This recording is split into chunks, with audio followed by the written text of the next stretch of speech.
கள்ளிருக்கும் தாமரையே கையணைக்கும் மாந்திரையே உள்ளிருக்கும் நாடி எங்கும் முந்தன் உயிர்தான் இனி வரும் எந்த பிறவியிலும்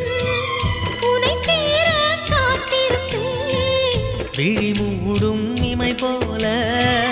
விலகாமல் வாழ்ந்திருப்பேன்